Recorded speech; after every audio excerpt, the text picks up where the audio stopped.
Supreme court का अपमान नहीं चलेगा, नहीं चलेगा। सुप्रीम कोर्ट का अपमान नहीं चलेगा, नहीं चलेगा। वोट हमारा, राज तुम्हारा नहीं चलेगा, नहीं चलेगा। वोट हमारा, राज तुम्हारा नहीं चलेगा, नहीं चलेगा। चुनाव आयोग होश में आओ, होश में आओ, होश में आओ। चुनाव आयोग होश में आओ, होश में आओ, होश में आओ। EVM go back, go back, go back. आयोग होश में आओ, होश में आओ, होश में आओ। चुनाव आयोग होश में आओ, होश में आओ, होश।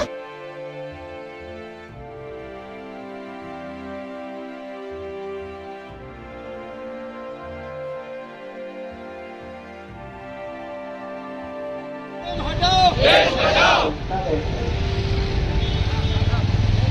ईवीएम हटाओ, देश बचाओ, ईवीएम हटाओ, देश बचाओ, ईवीएम हटाओ, देश बचाओ, ईवीएम हटाओ, देश बचाओ, ईवीएम हटाओ, संविधान बचाओ, ईवीएम हटाओ। संविधान बचाओ।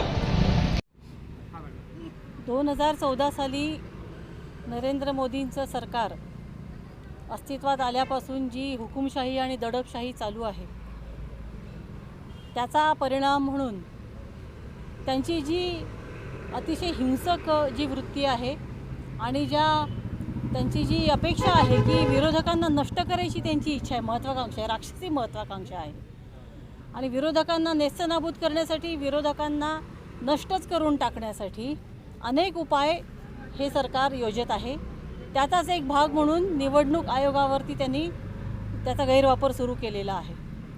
ईव्हीएमच्या जोडीला व्हीव्हीपॅट मशीन हे सुद्धा मोदींच्या काळामध्ये आलं। ह्या व्हीव्हीपॅटमध्ये मतदानाची एक छोटीशी एक चिठ्ठी मतदान केल्यानंतर त्या मशीनमध्ये पडते। ती चिठ्ठी 5 सेकंदासाठी दिसते आणि ती सुद्धा काळ्या काचेमध्ये, त्याच्यामुळे मतदाराला कळत नाही की आपलं मत कुणाला पडलं, नक्की कुणाला पडलं। आणि अनेक वेळेला हे ईव्हीएम कसं चुकीच्या पद्धतीने हॅक केलं जाऊ शकतं, कसं बदललं जाऊ शकतं, कशी बेवारस मशीन्स रस्त्यावरती लोकांना सापडलेली आहेत याचा कुठलाही खुलासा निवडणूक आयोगाकडनं केला जात नाही। त्याचबरोबर अनेक तज्ज्ञांनी प्रात्यक्षिकं करून दाखवलेली आहेत की हे ईव्हीएम कसं हॅक केलं जाऊ शकतं आणि त्याच्यामधले मतदान सत्ताधाऱ्यांना अनुकूल असं कसं बदललं जाऊ शकतं याची प्रात्यक्षिकं होऊन सुद्धा निवडणूक आयोगाने कसलाही खुलासा केलेला नाही। प्रत्यक्ष निवडणूक आयोगाकडची मशीन्स लोकांना कधीही प्रात्यक्षिकासाठी उपलब्ध करून दिलेली नाहीत।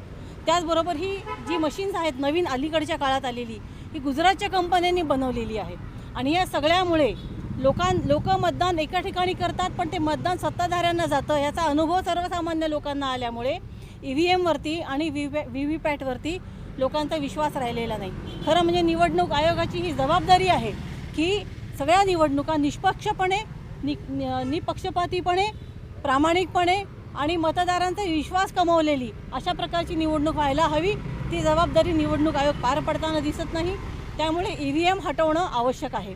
मतदान पत्रिकेवरती मतदान जर घेतलं गेलं तर समजा त्याच्यामध्ये शासनाने आणि निवडणूक निर्णय अधिकाऱ्यांनी काही बदल केले तर त्याला कोर्टामध्ये चॅलेंज केल्यानंतर लवकरात लवकर आणि सोप्या पद्धतीने त्याचा निष्कर्ष मिळतो।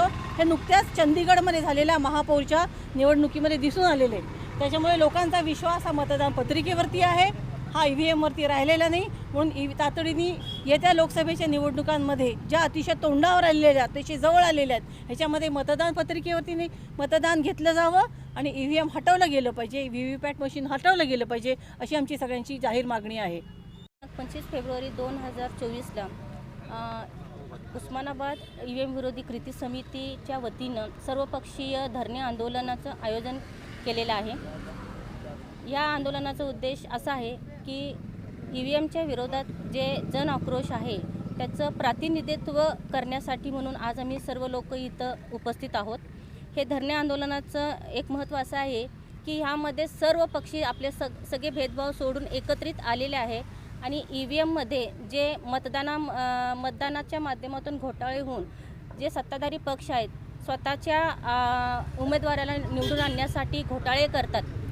त्यामुळं कोणत्याही नागरिकाला ईव्हीएमच्या वरती विश्वास राहिलेला नाही आहे। ईव्हीएम हे विश्वासार्थी उपकरण नाही आहे। त्यामुळे आम्ही बॅलेटवरती निवडणूक व्हावेत ह्यासाठी आम्ही त्यांचं मागणी करत आहोत। हे आमच्या उस्मानाबाद धाराशिव नागरिकांचं प्रामुख्याने मागणी आहे की 2024चं जे निवडणूक आहे ते बॅलेट पेपरवरच व्हावं आणि ह्यासाठी म्हणून आज आपण हे सर्व एकत्रित येऊन निवडणूक आयोगाला हे सांगू इच्छितो की आम्हा सर्वांचं जे संविधानिक हक आहे त्या अधिकाराच्या माध्यमातून आम्ही त्यांना आठवण करून देत आहोत की हे आमचा अधिकार आहे मतदान देणं आणि आमच्या अधिकाराशी कुणी छेडखानी करू शकत नाही आणि म्हणून आम्ही निवडणूक आयोगाला हे सांगतोय की EVMला हे बॅन करा, EVM हे हद्दपार करा आणि बॅलेट पेपरवर निवडणूक घ्या जे पारदर्शकता असेल आणि योग्य पद्धतीनं मतदान होईल आणि स्वाक्षर अभियान घेत आहोत. तर इथं पब्लिकांचे जे स्वाक्षरी असतील त्यावरनं आपल्या लक्षात येईल की EVMला किती विरोध आहे, EVMबद्दल किती गैरसमज आहे लोकांमध्ये किंवा EVMबद्दल किती राग आहे, किती द्वेष आहे हे कळेल आपल्याला. कारण आजचं जे वातावरण आपण बघतो त्या वातावरणात प्रत्येक माणूस, प्रत्येक समूहाचा माणूस ओरपळलं जात आहे. महागाई बघा, बेरोजगारी बघा, कुठलं सोशल डेव्हलपमेंट बघा, काही आपल्याला भेटलेलं नाही आहे गेल्या 10 वर्षापासून. तर हे आपल्यावर अन्याय होतो आहे. बेसिक जे फंडामेंटल राईट्स आहेत त्याचंही उल्लंघन होतं आहे, ह्युमन राईट्स आहेत त्याचंही उल्लंघन होतात, संविधानिक अधिकार दिले त्याचंही उल्लंघन केले जातं. त्यामुळं आमचं हे मागणी आहे की EVM हे बॅन झालंच पाहिजे आणि बॅलेट पेपरवर निवडणूकच झालं पाहिजे.